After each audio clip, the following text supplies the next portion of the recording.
para pihak. Dipersilakan. Terima kasih. Yang mulia para hakim, berikut ini saya mau memaparkan bahwa dalam kaitan dengan pemilihan umum Februari lalu yang singkat pemilu, ada unsur-unsur yang kalau betul-betul terjadi merupakan pelanggaran etika yang serius, serta apa implikasi pelanggaran-pelanggaran itu. Sebelumnya izinkan saya mengajukan 7 catatan tentang etika. Pertama, etika. Dengan etika dimaksud ajaran dan keyakinan tentang baik dan tidak baik sebagai kualitas manusia sebagai manusia. Etika membedakan manusia dari binatang. Binatang hanya mengikuti naluri-naluri alamiah, tetapi manusia sadar bahwa nalurinya hanya boleh diikuti apabila baik dan bukan tidak baik. Apakah seseorang itu baik atau buruk diukur dari apakah ia hidup secara etis atau tidak. 2. Hukum. Tuntutan-tuntutan paling dasar etika sejak ribuan tahun dituangkan manusia ke dalam ketentuan-ketentuan hukum. Misalnya larangan untuk menyiksa orang lain. Jadi tidak memperhatikan hukum yang berlaku dengan sendirinya merupakan pelanggaran etika. Saya tidak masuk masalah konsensus objekto. 3. Etika dan hukum. Agar manusia dinilai baik secara etis, tak cukup ia tidak melanggar hukum. Etika menuntut lebih, yaitu agar manusia selalu juga apabila tidak ada ketentuan hukum, harus berbaik hati, jujur, caring, bersedia memaafkan, adil, bertanggung jawab, dan seterusnya. 4. Etika dan penguasa. Apalagi itu berlaku bagi seorang penguasa, misalnya seorang presiden. Tak cukup asal ia tidak melanggar hukum. Dari seorang presiden dituntut lebih. Presiden begitu berkuasa, ia bisa memberi perintah menentukan keselamatan dan kegagalan hidup dan mati seseorang. Agar kita mempercayakan diri ke tangan orang yang begitu berkuasa, agar kita merasa aman dengan dia, seorang presiden harus membuktikan diri sebagai orang yang baik, berwawasan kebangsaan, bijaksana, jujur, adil. Dari seorang penguasa tertinggi harus dituntut standar etika yang tinggi. 5. Etika dan presiden. Presiden adalah penguasa atas seluruh masyarakat. Oleh karena itu ada hal yang khusus yang dituntut daripadanya dari sudut etika. Pertama, ia harus menunjukkan kesadaran bahwa yang menjadi tanggung jawabnya adalah keselamatan seluruh bangsa.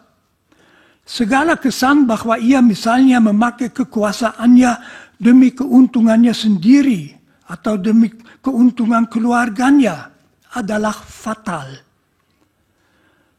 Maka seorang presiden harus menjadi milik semua, bukan hanya misalnya milik mereka yang memilihnya. Kalaupun ia misalnya berasal dari satu partai, begitu ia menjadi presiden, segenap tindakannya harus demi keselamatan semua. Memakai kekuasaan untuk menguntungkan pihak-pihak tertentu membuat presiden menjadi mirip dengan pimpinan organisasi mafia. Di sini dapat diingatkan bahwa wawasan etis Presiden Indonesia dirumuskan dengan bagus dalam pembukaan Undang-Undang Dasar 1945. 6. Etika dan pemilu. Yang sekurang-kurangnya dituntut dari suatu pemilu secara etis, tentu juga secara hukum, adalah agar seluruh prosesnya, persiapannya, pelaksanaannya, serta pemastian hasilnya menjamin bahwa setiap warga dapat memilih apa yang mau dipilihnya, serta bahwa hasil pemilu memang persis apa yang dipilih oleh para pemilihnya sendiri. 7. Kegawatan pelanggaran etika. Filosof Immanuel Kant memperlihatkan bahwa masyarakat akan menaati pemerintah dengan senang apabila pemerintah bertindak atas dasar hukum yang berlaku dan hukum yang berlaku adalah adil dan bijaksana. Apabila penguasa bertindak tidak atas dasar hukum dan tidak demi kepentingan seluruh masyarakat, melainkan memakai kuasanya untuk menguntungkan kelompok, kawan, keluarganya sendiri, motivasi masyarakat untuk menaati hukum akan hilang. Akibatnya hidup dalam masyarakat tidak lagi aman. Negara hukum akan merosot menjadi negara kekuasaan dan mirip dengan wilayah kekuasaan sebuah mafia. Sekarang saya ke bagian pelanggaran etika dalam kaitan dengan pemilu 2024. Pertama, pendaftaran Gibran Raka Buming Raka sebagai calon wakil presiden oleh Komisi Pemilihan Umum. Pendaftaran saudara Gibran sebagai cawapres oleh Dewan Kehormatan Penyelenggaraan Pemilu dinilai pelanggaran etika berat. Karena pendaftaran itu dilakukan meskipun Majelis Kehormatan Mahkamah Konstitusi menetapkan keputusan Mahkamah Konstitusi yang memungkinkannya sebagai pelanggaran etika yang berat. Sudah jelas, mendasarkan diri pada suatu keputusan yang diambil dengan pelanggaran etika yang berat merupakan pelanggaran etika berat sendiri. Penetapan seseorang sebagai calon wakil presiden yang dimungkinkan secara hukum hanya dengan suatu pelanggaran etika berat juga merupakan pelanggaran etika berat. 2. Keberpihakan presiden dan misuse of power. Presiden boleh saja memberitahu bahwa ia mengharapkan salah satu calon menang.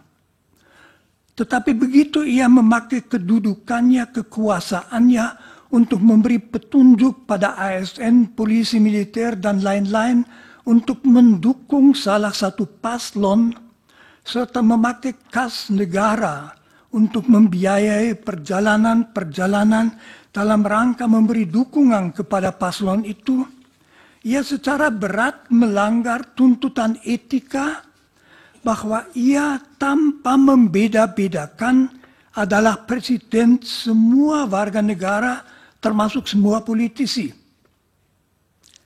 3. Nepotisme. Kalau seorang presiden memakai kekuasaan yang diberikan kepadanya oleh bangsanya untuk menguntungkan keluarganya sendiri, itu amat memalukan. Karena membuktikan bahwa ia tidak mempunyai wawasan seorang presiden, hidupku 100% demi rakyatku, melainkan hanya memikirkan diri sendiri dan keluarganya. 4. Pembagian bantuan sosial. Bansos bukan milik presiden, melainkan milik bangsa Indonesia yang pembagiannya menjadi tanggung jawab kementerian yang bersangkutan dan ada aturan pembagiannya.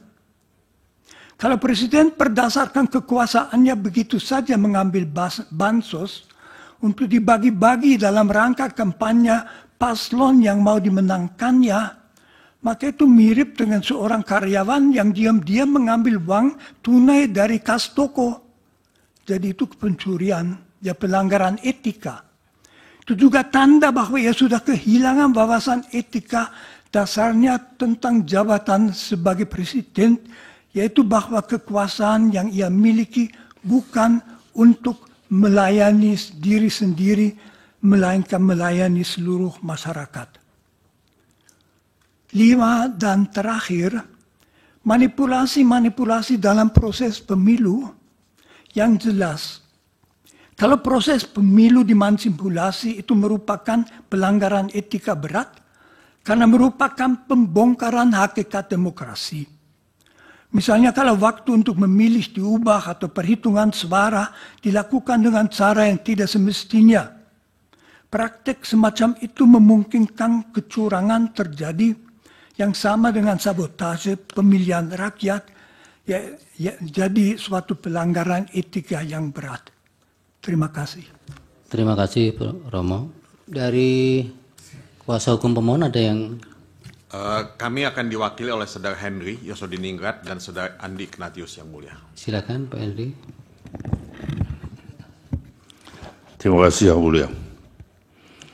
Saudara ahli, pada tanggal 7 November 2023, Majelis Kehormatan Mahkamah Konstitusi membacakan putusan nomor 02 garis miring MKMK garis miring L 11/11/2023 yang menyatakan bahwa Hakim Konstitusi Anwar Usman melakukan pelanggaran berat terhadap etika karena mengadili dan memutus perkara nomor 90 garis miring PUU garis datar 21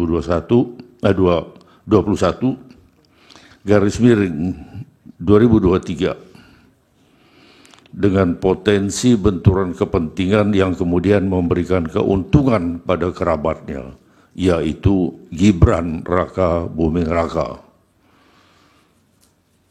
Selanjutnya, pada tanggal 5 Februari 2024, DKPP membacakan putusan nomor 135, 136, 137, 141, PKE garis datar DKPP 12 Romawi 2023 yang menyatakan termohon KPU melanggar etika.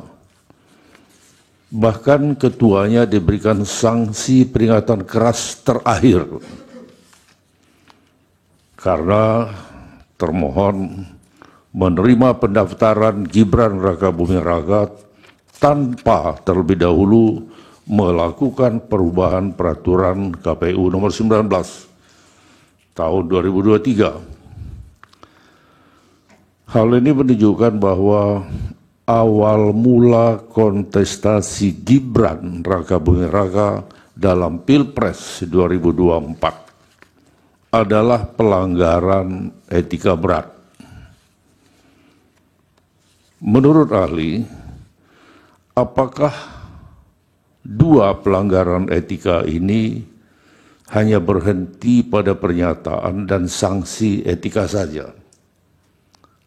Atau kedua pelanggaran ini harus memiliki dampak lain dalam kehidupan berbangsa dan bernegara, dalam dunia yang nyata? Itu yang pertama. Kalau pelanggaran Romo, nanti dikumpulkan dulu pertanyaan. Oh ya, silahkan. Baik. Saya lanjutkan pertanyaan. Ya. Baik. Maaf ya. Di dalam pembukaan Undang-Undang Dasar 1945 memuat kumpulan etika. Jika kedua bukti yang saya kemukakan di atas tadi, putusan DKPP dan MKMK, itu kita diamkan saja, apakah ada dampaknya dalam kehidupan berbangsa dan bernegara? Dan apakah di kemudian hari akan menjadi sebuah presiden bagi orang yang tidak memenuhi syarat untuk berkontestasi? Cukup itu pertanyaannya. Baik, masih ada? Satu lagi yang mulia, Saudara Andi. Silakan. Terima kasih. Terima kasih Romo Ahli telah memberikan penjelasan yang terang benderang tentang pentingnya etika dalam kita melakukan kehidupan berbangsa dan bernegara. Menyambung pertanyaan rekan kami yang tadi. Pertanyaan selanjutnya adalah bagaimana analisa ahli terhadap legitimasi seorang pemimpin yang lahir dari suatu proses yang cacat secara etika. Dan yang kedua,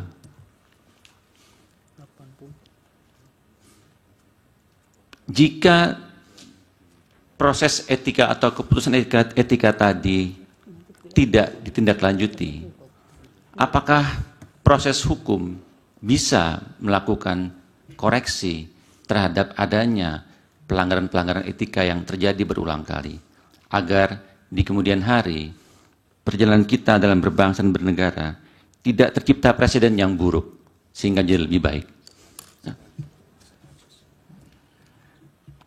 Cukup. Satu lagi yang mulai izin. Agak dipercepat. Baik. Kemudian yang menyangkut mengenai bansos yang lahir dari uang pajak yang dibayarkan oleh negara, yang kemudian dibagi-bagikan oleh presiden tanpa melibatkan pejabat kementerian yang berwenang untuk hal itu. Bagaimana ahli memandang tindakan presiden yang melakukan hal tersebut tanpa mempertimbangkan aspek etika ataupun malah hukum positif yang berlaku? Cukup yang mulia. Baik, dari termohon ada? Cukup? Pihak terkait? Saudara Hotman dan saya akan ajukan pertanyaan. Baik, silakan. Ya, terima kasih. Pak Romo, pertanyaan pertama saya adalah tadi Bapak mengatakan presiden yang baik. Kalau ada presiden di tahun 2021 membagikan bansos dan pelinsos sebesar 408 triliun. Mic-nya dekatkan, Pak. Kemudian tahun 2022 431 triliun. Ya. Jadi tahun 2021 408 triliun, tahun 2022 431 triliun. Apakah itu pemerintah yang baik yang membantu fakir miskin? Tadi kan Bapak menyinggung soal fakir miskin. Pada waktu itu nggak ada pemilu, tapi sudah 400 lebih bantuan pansos dan pelinsos. Yang kedua, tadi Romo mengatakan bahwa presiden seperti pencuri di kantor ngambil duit dibagi-bagikan. Presiden mengambil uang bansos untuk dibagi-bagikan. Apakah Romo mengetahui bahwa bansos yang dibagikan itu sudah ada datanya berdasarkan DTKS, yaitu Data Terpadu Kesejahteraan Sosial, dan satu lagi PTKE, Pensasaran Percepatan Penghapusan Kemiskinan Ekstrim. Data penduduk itu sudah ada semuanya. Presiden hanya simbolik di awal membagikan bansos sesuai dengan data yang sudah ada di kementerian masing-masing. Selanjutnya dilanjutkan oleh kementeriannya. Jadi presiden tidak pernah membagikan bansos di luar data yang sudah ada, DTKS dan P3KE sesuai dengan data kementerian. Dari mana Pak Romo tahu bahwa presiden itu seolah mencuri dari uang bansos lain untuk dibagi-bagikan? Padahal Pak Romo tidak tahu praktek pembagian data itu sudah ada datanya lengkapnya. Data lengkapnya yaitu namanya KPM, Keluarga Penerima Manfaat. Namanya semua ada di situ. Mohon izin majelis karena ahli bukan ahli bansos atau... Ya, sudah tadi pertanyaan. Sudah pertanyaan saya. Pertanyaan Pak Hotman yang kedua juga sudah bisa ditangkap, Pak. Ya, karena tadi jangan kan diulang-ulang. Beliau mengatakan presiden seolah-olah pencuri mengambil uang untuk bansos, makanya saya tanya, itu dia tidak ambil tapi ada datanya semua. Iya, sudah. Terima kasih. kasih. Iya, baik. Dari Prof. Yusril. Terima kasih yang mulia. Saudara ahli, kita paham dalam filsafat bahwa etik adalah filsafat tentang moral, filsafat tentang praksis manusia. Apa yang dikatakan Immanuel Kant, du sollst nicht, apa yang harus, apa yang wajib, apa yang tidak wajib. Kan mengatakan bahwa norma-norma moral semacam itu tidak dibentuk oleh manusia, oleh satu lembaga atau negara atau apapun, tapi sesuatu yang lahir dari konsen manusia, dan karena itu dia tahu mana yang salah, mana yang benar, mana yang baik, mana yang buruk. Kalau kita mengikuti filsafat semacam itu, kita sampai pada kesimpulan bahwa norma etik sebenarnya lebih tinggi daripada norma hukum. Bukankah Aquinas mengatakan bahwa norma hukum yang bertentangan dengan norma moral tidak pantas dianggap sebagai suatu norma hukum? Itu dalam Summa Theologia yang tentu Romo lebih paham daripada saya. Pertanyaannya,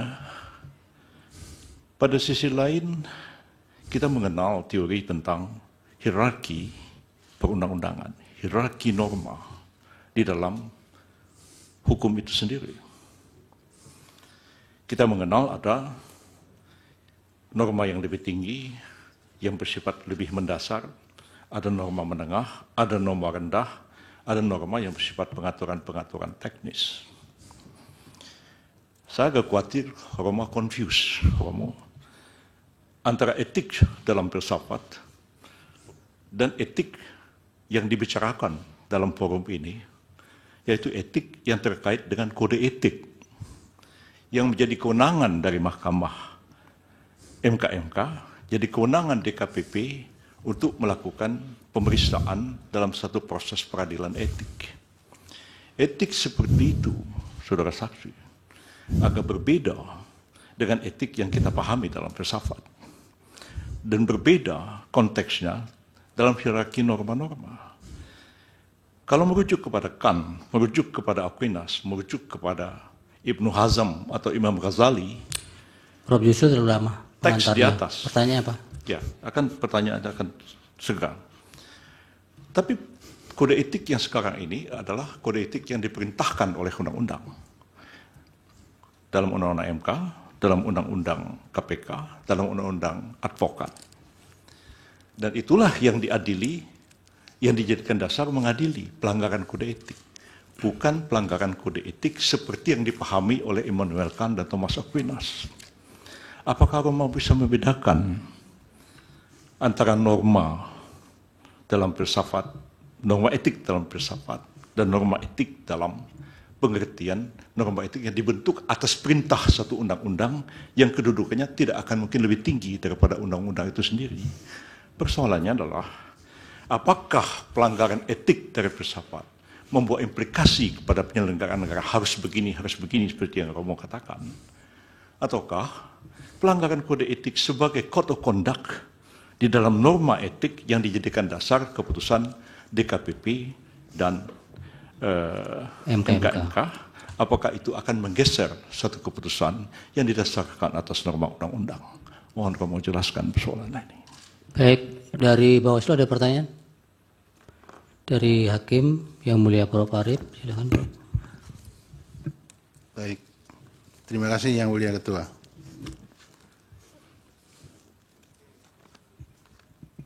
Terima kasih ahli Romo Magnis yang sudah memberikan beberapa catatan di dalam proses penyelesaian PHPU Pilpres di Mahkamah Konstitusi. Sebetulnya banyak yang akan saya sampaikan, tapi kalau terlalu banyak kita berdiskusi kayaknya tidak elok ya. Maka saya singkat-singkat saja begini. Indonesia itu adalah negara yang mempunyai karakter tersendiri, baik dalam berhukum maupun berdemokrasi. Karakter itu melekat pada ideologi yang dipilih oleh bangsa Indonesia. Sehingga hukum dan demokrasi di Indonesia saya sebut berkarakter Pancasila. Itu yang pertama. Kemudian karena itu, maka di Indonesia secara semestinya dan solen itu harus dijunjung tinggi rule of law sekaligus rule of ethic. Saya juga teringat kemudian ada semacam pepatah begini, law without ethic, kemudian ethic without religion. Nah sekarang kaitannya dengan persoalan konkret. bagaimana berhukum dan berdemokrasi di Indonesia dengan acuan-acuan ideologi dan filsafati yang demikian ini. Terima kasih, Romo. Silakan Romo dijawab. Terima kasih. Pertama, mohon perhatian bahwa otak saya berumur 87 tahun. Berarti belum tentu saya Ya, semaksimalnya Romo masih bisa. ingat semua pertanyaannya. Kalau saya mulai dari belakang, tentu saja bagi Indonesia etika, kesadaran akan nilai sejak permulaan merupakan salah satu unsur yang mempersatukan suatu masyarakat yang amat majemuk. Mulai dari penolakan penjajahan, dari persatuan perasaan kita satu bangsa, dari kesediaan saling menghormati dalam Pancasila. Jadi etika memang amat penting dan tentu juga harus terlaksanakan dalam rangka hukum. Lalu pertanyaan, apakah ada perbedaan antara etika dan etika di dalam rangka hukum? Tentu saja tidak. Tetapi suatu ketentuan etis yang tidak dirumuskan dalam hukum memang tidak bisa ditindak oleh yudikatif, oleh para hakim sistem yudikatif suatu negara itu. Itu menjadi unsur untuk menilai, unsur bagaimana kualitas seseorang atau juga suatu lembaga dinilai. Dibantu kalau suatu bidang merumuskan kode etik. Karena lalu kode etik itu merumuskan dalam poin-poin yang relevan hal-hal yang perlu diperhatikan. Jadi memang pelaksanaan para hakim dalam sistem yudikatif mesti atas dasar undang-undang. Di situ muncul pertanyaan yang di Jerman muncul keras sesudah runtuhnya Hitler. Apakah hakim boleh mendasarkan diri pada suatu ketentuan hukum yang harusnya diketahui? Harusnya diketahui, ya. Tidak berarti ada susunan resmi tidak boleh dipakai. Ada hakim yang sesudah Perang Dunia Kedua dihukum karena menjatuhkan vonis atas dasar hukum yang berlaku, misalnya hukuman mati. Jadi masalah hukum kodrat itu sudah over. Sekurang-kurangnya kita mempunyai hak-hak asasi manusia yang sekarang juga ada dalam undang-undang dasar kita. Diharapkan bahwa disadari bahwa etika tidak boleh dilanggar. Bagaimana itu masuk dalam hukum, ini oleh ahli etika tentu tidak bisa dikatakan. Mengenai bansos, saya tidak mengatakan apapun tentang yang dilakukan Presiden Jokowi. Saya melakukan kalau seorang presiden yang sebetulnya tidak mengurus langsung kementerian, mengambil bansos yang sudah disediakan di situ untuk kepentingan politiknya, maka itu pencurian. Apakah itu terjadi di Indonesia? Bukan urusan saya bukan ahli mengenai hal-hal itu. Saya hanya melihat kasus secara teoritis. Tetapi misalnya kalau dibagikan tanpa memperhatikan bahwa itu untuk para fakir miskin, ya itu saja sudah susah. Lalu mengenai dampak kalau pernyataan pelanggaran etika oleh Mahkamah Majelis Kehormatan diabaikan. Tentu saja itu memberi kesan bahwa asal ada kekuasaan, maka bukan hanya etika tetapi juga hukum tidak perlu diperhatikan. Jadi penguasa bisa mengatakan abaikan saja. Itu dengan sendirinya memperlemah sekali struktur negara seperti negara hukum. Indonesia itu adalah negara hukum dan mengabaikan pernyataan bahwa suatu keputusan merupakan pelanggaran etika yang berat. Saya dari sudut etika hanya bisa mengatakan merupakan sendiri pelanggaran etika yang berat, dan kalau masyarakat mengalami bahwa etika secara berat bisa dilanggar demi suatu tujuan politik, dengan sendirinya faham mengenai penguasa yang melakukan itu akan turun, akan ditaati karena dia berkuasa, tidak karena keyakinan lagi. Akibatnya, kalau mengikuti Immanuel Kant, Kant justru menunjukkan kalau suatu negara ditata menurut undang-undang yang adil dan bijaksana, tidak perlu usaha etika tinggi. Orang dengan sendirinya akan taat karena paling masuk akal hidup sesuai dengan undang-undang. Kalau sebaliknya negara tidak memperhatikan itu, orang secara etis tidak akan merasa melakukan apa-apa kalau tidak taat pada negara, hanya akan memperhatikan supaya tidak kena. Seperti di lalu lintas kalau kita dengan motor lawan arus itu pertimbangan. Etis itu tidak.